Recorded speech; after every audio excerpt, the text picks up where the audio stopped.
there. Welcome to our Cooking for One class again. This is our second episode, and today we're going to concentrate on the freezer, how the freezer is your friend.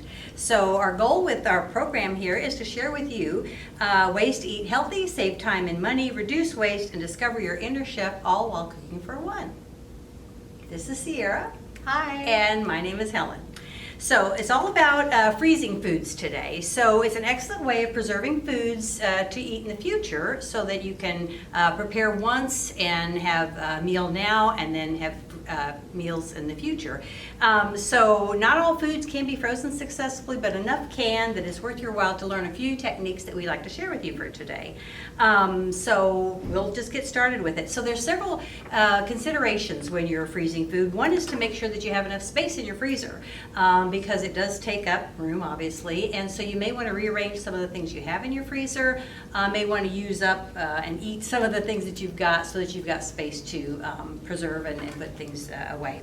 The next thing is appropriate containers. Make sure you use appropriate containers. So I know this is a lot of plastic, but for example, a square plastic container is convenient because those can kind of interlock when you stack them up and they fit in corners really well. Sierra has a dish over here that's sectioned out, so that's nice for future meals that you can have your rice maybe on one side, your sauce or whatever it is on the other side. Another very helpful item to use is a freezer bag. Now this is a freezer safe bag. That is the one thing I've noticed. Sometimes when I've tried to freeze in like a reused container, for example, if the plastic is too brittle, it might end up breaking up, and it doesn't last as long as some things that are made for freezers. So that's an important thing to consider when you've got your planning for your future. So the other item or component that's very important is to label what you've frozen. So for example, you can use freezer tape, which is a little hard to come by, but masking tape works very well. And all you want to do is take off a piece of your tape, slice it off. And this actually has a very handy dandy spot that you'd want to write down, and just use a nice permanent marker is helpful. You could use an ink pen if you want, but these really last. And you just write down the name, the contents of what you have inside, and also the date that you froze it, because that way, even though you think, oh, I'll never forget that that's in there, it's very easy to forget, especially if it's a few months down the road by the time you get to it again.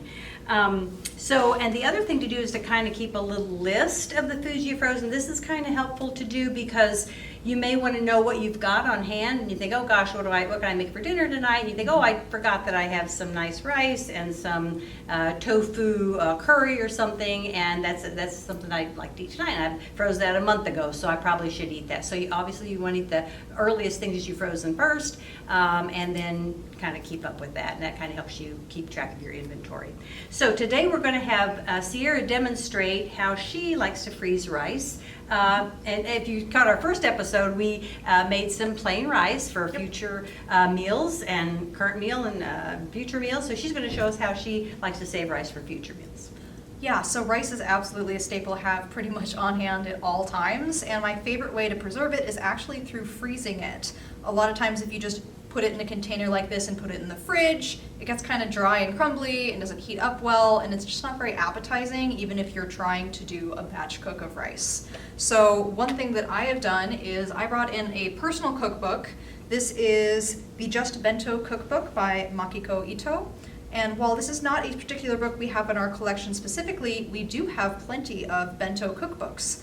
If you're not sure what bento is, it's essentially a traditional Japanese lunchbox where you pack food in tightly while it's warm, let it cool completely, and then that way you save space, watch your calories, and have a really healthy meal with you for the rest of the day. It also works really well for meal portioning and planning out your meal for not just one meal, but for a lot of them in the future.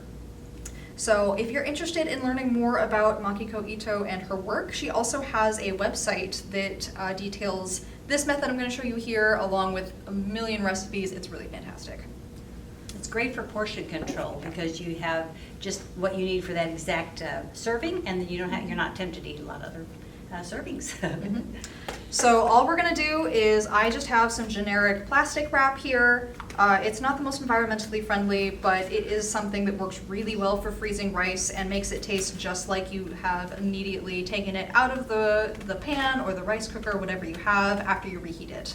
So what we're gonna do is, since we just have some rice here, I'm not gonna use all of it, is I'm gonna portion it out like I was going to make it for a single serve lunch. So just a couple of inches of saran wrap here, which I've never had good luck with saran wrap. It's always something. It's tricky. Where's the, oh, it's at the bottom. There you go. There we go. Okay, so I'm just going to place that saran wrap down here on the table. Now, when you are freezing rice, it's best to do it honestly right after you've cooked it. So right after it's cooked, you've let it steam, and it's still warm. So if this was still warm rice, this is what I would prefer to do, is you're gonna take it and you're gonna freeze it as it's warm, and then you'll put it in the freezer while it's still warm, because that actually seals in all of the moisture so your rice doesn't dry out. And then when you reheat it in the microwave, it also stays there. So all you're gonna do is, you've got your little rectangle of saran wrap here. You're gonna take just a couple of spoonfuls of rice, however much you think you're going to need for one meal, or you can freeze it in a double batch so you can have it for a larger meal if you want to save it. Do just a nice little pile. You can scrape it into a bit of a formed square. And then what you're gonna do is you're gonna fold it tightly together. So you're gonna take your saran wrap and fold it and pinch it closed at the top to make a corner. Same thing on the corner over here.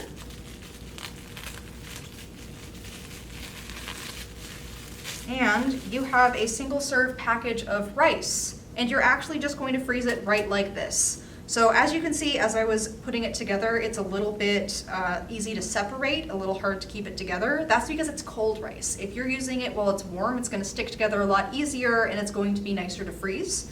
But that way, you just take it and you do this. This is one little serving of rice. And one thing I really like to do is, after you've frozen your rice and you want to pack it for a lunch or a single serve meal, I like to use these little takeaways. They're very simple. They're just 2 container compartments. You can microwave them, you can dishwash them, and you can freeze them.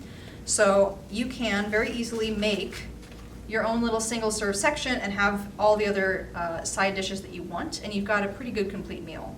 So this can be a really great way to meal prep and do packing for lunches and saving rice for dinners. So you can really vary the size of your portions, or you can just make multiple. Typically I save it in little 1 bits like this, 2 if I want to have something where I reheat it and have it for an extra meal or 2.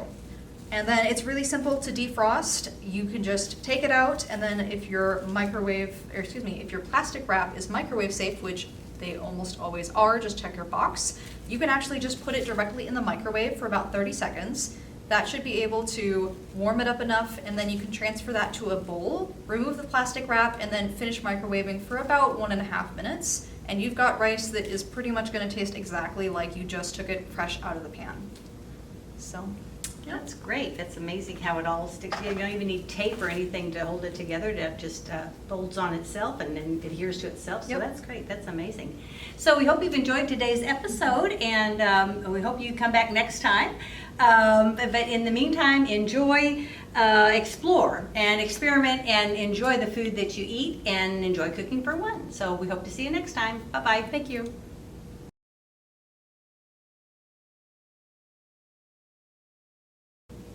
Okay, and don't forget, if you would like more ideas on how to freeze and preserve foods, don't forget that the library has a wonderful collection of all types of books, a lot of electronic books, e-books, that you can check out and learn more ways to freeze and can and preserve foods, cookbooks in general, which we have a wonderful, wonderful collection. So be sure to check it out and with the EVPL website, and we can give you more information that way. And if you were really interested in what you saw today with bentos, or just have an interest in that as a form of cooking as well, like I said, we do have some print books in our collections, and we also have plenty of ebooks available on evpl.org through Hoopla, Libby, and Overdrive. They're really going to be a fantastic resource for you.